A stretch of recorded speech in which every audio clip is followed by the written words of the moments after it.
Hello everyone and welcome to the latest episode of the Movie Crusaders. My name's Sean Wasserkrug, and today we're going to be reviewing, probably for most people, one of the more anticipated films of the year, Matrix Resurrections. Matrix Resurrections came out today in theaters and on HBO Max. I watched it on HBO Max personally. And with the Matrix series, everyone just loves the first film. And I'm one of those people. I love the first Matrix film. I think it was a fantastic film. The second and third film, they were fine. I'm not gonna go on the hate train with the second and third film. I thought that the second film was really good till it got to the architect scene, and then it kind of went up its own ass in terms of trying to be overly smarter than everybody else, which I think was inevitably the downfall of the second film. And the third film, I think, was fine for what it was trying to do, but the end aspect of it, by going overly with the kind of the Jesus aspect of Neo, I don't think really hit the way that I think they intended it to go. But the trilogy as a whole, I mean, yes, the first film is a near perfect film, and the second and third one, while they did a lot of cool things in them, never quite got or was able to reach the levels of what the first film gave us. So going into this fourth one, I was really hesitant and really worried about what they were going to try to do here, because I saw the trailer for it and I really wasn't buying the trailer for what this film was going to give us. But we've been swayed by trailers before. Either they're made to look not as good and then they blow us away, or they're made to look really good and then they suck. I did like the casting, and I saw Neil Patrick Harris, Yahya Abdul-Mateen, Jessica Henwick, Jonathan Goff. Like, I love all those people. I think that they're all great actors and actresses. So cast-wise, led me very hopeful that The Matrix Resurrections was actually going to be a really good film. Going into the film itself, basically the plot, in a sense, for Matrix Resurrections is we return to a world, to realities, everyday life, the other, what lies behind it, to find out that if his reality is a construct to truly know himself, Mr. Anderson, aka Neo, will have to choose to follow the White Rabbit once more. Basically, in the Matrix, or the real world, Thomas Anderson, Neo, is basically playing this character that had, in his world thought process, the Matrix was a video game franchise that he made. All three films were a video game that he made. That, the first game was incredible. The second and third one wasn't so great, so it's super meta in terms that it knows that the second and third film was not good and chooses to act on that in this film. But Mr. Anderson, or Tom, however you want to call him in this film, is having obviously dealt with reality, where he sometimes thinks that the Matrix was real, but everyone's telling him, no, it's not real. It was a game you created, but because you gave so much to this game and how you made the game a mixture of reality and fantasy, that it's affected your brain. And that's kind of how they've been trying to keep Neo at bay, with Neil Patrick Harris being basically his psychiatrist, and Jonathan Goff basically being his boss slash partner, CEO of the gaming company. That's basically how this first 30 minutes is going. Is Keanu fighting his urges to become the old Neo again. He's prescribed the blue pills, which all this stuff's in the trailers, guys. I'm really not getting everything away here. But he's visited, or he's given a text message from a certain character from our past, which is basically Morpheus, but this time it's now played by Yahya Abdul-Mateen, not Lawrence Fishburne, and thus we go into the re-journey of the Matrix. And what I mean by re-journey is that Matrix Resurrections really tries to out-meta itself by being overly meta, by talking about the Matrix films pretty much almost like films. There are parts of this movie, a lot of parts in this movie, where they're continually showing you flashbacks of the previous films, or they're watching parts of the film. There's literally a part where they're in a sequence and it's a reminiscence of a scene from the first film, but then they're watching that same scene of Lawrence Fishburne and Keanu Reeves doing that scene from the first film, treating it like a memory or stuff like that. It's very kind of all over the place. That's to me one of the main problems with this film, is that it's, if you hadn't seen the trilogy in a long while, don't worry about it. This film's going to take an enormous amount of time to replay those first three films for you, to make sure that anything that they're saying, if you're supposed to remember that this is from one of the three films, it's going to show you flashbacks from those three films. So, heaven forbid you went back and rewatched the first three films before Matrix Resurrections came out, you're going to feel like you're retreading a lot of stuff, because it's going to go out of its way to force it down your throats. Hey, this is from this scene, and this is from this, and this connection is from this, and you need to make sure that this goes here so you guys know exactly what we're talking about. Here's the problem, though. It's basically just doing all the same shit all over again with some little things here and there. We're going to get the same kind of sequences from the first 30 minutes of The Matrix. We're getting kind of almost redone here differently in the in this film. And before people go, well, that's what, they did in Force Awakens and all this crap. No, that is not what they did. Force Awakens was its own thing. It wasn't saying, hey, you remember when Luke Skywalker and R2-D2 did this? Let's do that with BB-8. No, that's not the same thing. We were basically watching Keanu Reeves go back and replay the same scene that he did with Lawrence Fishburne in The Matrix, but with Yahya Abdul-Mateen as Morpheus, but maybe not in the same room. It's a different room, but it's the same damn scene redone over and over again. And the whole transition of him getting into The Matrix is basically the same damn thing over and over and over again. And even the first 10 minutes is a redo of the first 10 minutes of the first fucking film. And I'm watching it and I'm like, is this what we're going to be doing? Like, is this the film that we're going to be watching? Is this basically just rehashing the first film and basically kind of going over the top meta with the first film kind of stuff? And sadly, yeah, that's what it is. And bringing in these actors that I really like that are basically being rehashes of the same characters. Where, I'm sorry, newsflash, this isn't a spoiler. If you go on IMDb, Jonathan Goff is basically playing Agent Smith. I like Jonathan Goff. He's not Hugo Weaving, and his Agent Smith is not a good version of Agent Smith. Now, if he was a different agent, or if he was a different character entirely, I actually really like Jonathan Goff's performance. I think he actually does a really great job. But knowing that he's basically playing Hugo Weaving's Agent Smith, it doesn't match. It doesn't work. It just feels off. Kind of like you're in The Matrix, where you know that something is not right in the situation, and watching this movie just didn't feel right. Yahya Abdul-Mateen's version of Morpheus is so far outside of the realm of what Lawrence Fishburne is, that he's basically playing it kind of wacky. And had he not been Morpheus, and he was a different character, I would be okay with that. All right, cool, he's doing something, but knowing that we know who Morpheus is, and we know how he was played through 3 films, and then you're watching this guy, no disrespect to Yahya, basically kind of almost playing it comedically, doesn't sit well with me. And then you have other characters who are coming in. You have I'm not going to spoil this one, but you have a certain character from the previous trilogy come back in. It's supposed to be a big surprise. But this character is so ungodly annoying in his one scene that you wish they would have killed him. They don't.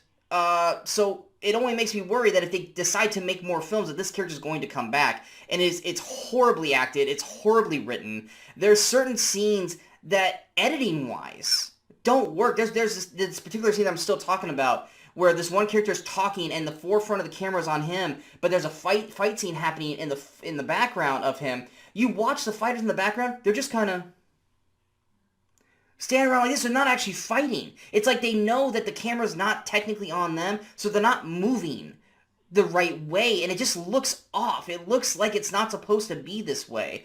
There's another scene near the end of the third act with 2 helicopters where one gets exploded and the other one just kind of disappears and doesn't ever really come back, and there's no real reason for it to have disappeared. There's certain scenes where one character's talking, but you can actually, if you look behind them, you see another character actually repeating the words that character's saying. It's just, there's all these weird editing errors. Keanu Reeves is Neo. I mean, I'm not going to knock Keanu Reeves. He's going to do everything that he does, and he's not a bad performer in this film. But you have Keanu Reeves who knows how to fight because he does the John Wicks and all this, and it feels like all of his fights are in slow-mo, and they're really just relegating Keanu Reeves to doing this for 90% of the movie, and for 90% of this action, he's doing this force push for all of his fighting. Carrie-Anne Moss's Trinity is practically wasted through this entire film. She gets a lot more to do in the last, 15 minutes of the movie, but you have to wait till the last 15 minutes of the movie to actually enjoy Carrie-Anne Moss's performance. Jonathan Goff, like I said, if he wasn't Agent Smith, I would really enjoy his performance. I think he's a lot of fun in his performance, but knowing who he's supposed to be, it just, once again, like with Yaya, it doesn't feel right. Neil Patrick Harris is basically being Neil Patrick Harris, just kind of being snarky and thinks he's smarter than everybody. It works in the accents of what the film is, but on top of the layer and layer and layer of BS that we've been watching for the last 2.5 hours, it just doesn't mesh well with the rest of the film. Jessica Henwick, as Bugs, I liked her, but she's basically playing Trinity B or Trinity Minor in this film. Like, basically the stuff that she's doing with Neo outside of just, the love aspect of it, she's basically doing the same things that Trinity did in Matrix 1.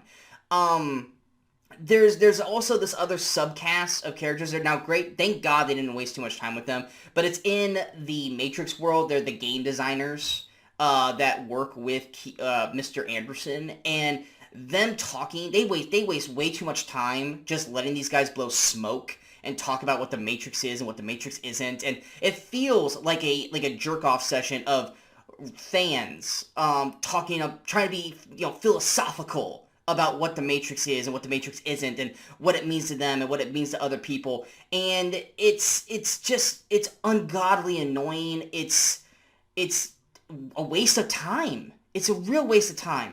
I tried watching this at 2 a.m. when the movie got released on HBO Max. I got about 35 minutes in, I started to doze off. So I paused it and I was like, you know what, go to bed, wake up in the morning, watch this again.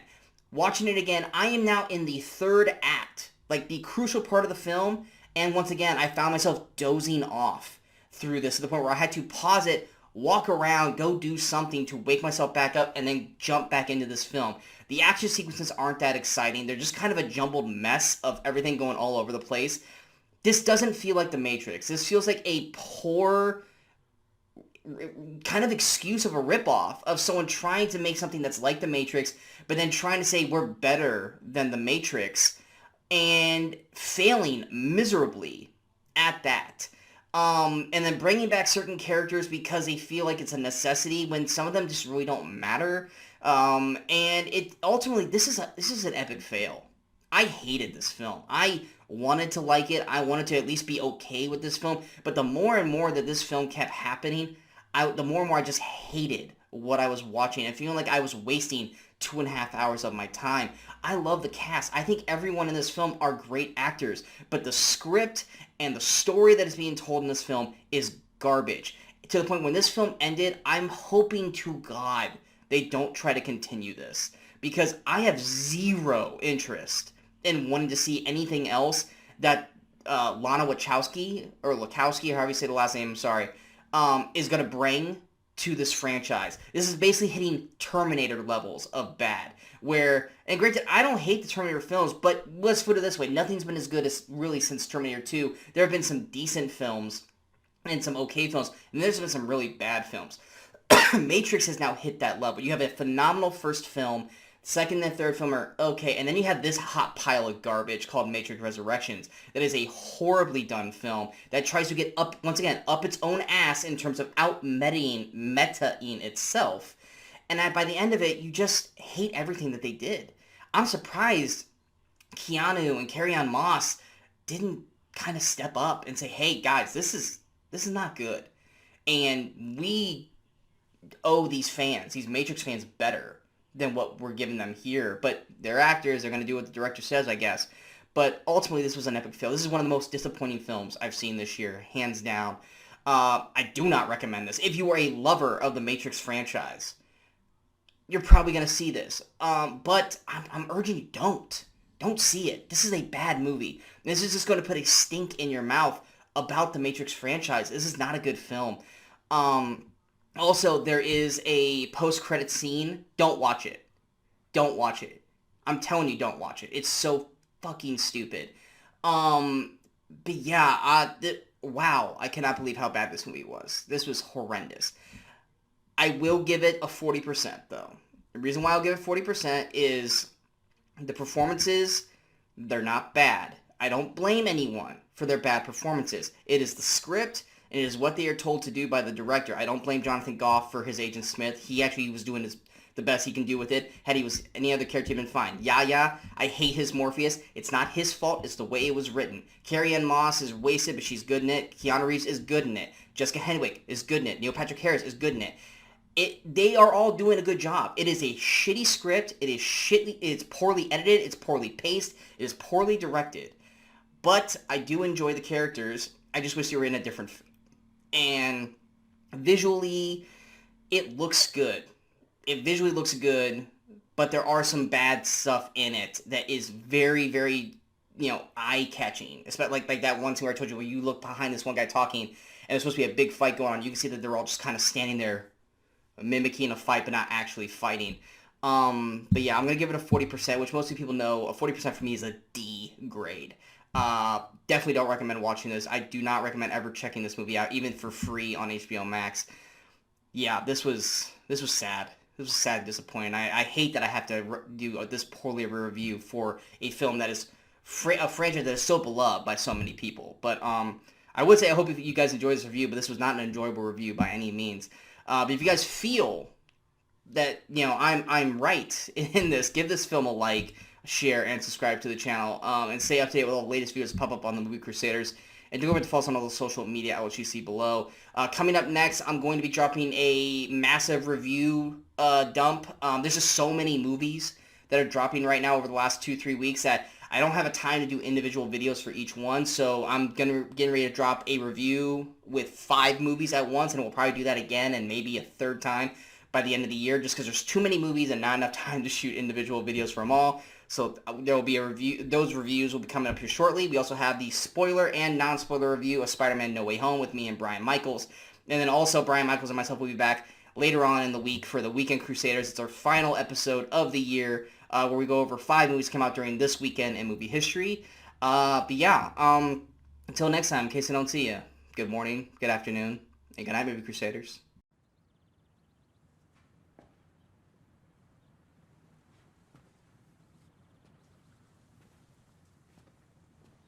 You're still here. It's over. Go home.